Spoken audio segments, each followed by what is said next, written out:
Prakriti Rakshanam, a sacred duty. In all her forms, she gives endlessly.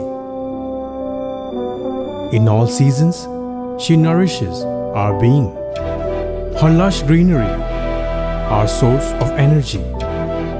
Her entire creation, our source of life and lessons. The shade of her trees that give solace. The oceans and mountains of silent grace. She's the epitome of pure love. In her lap, we find our joyous selves.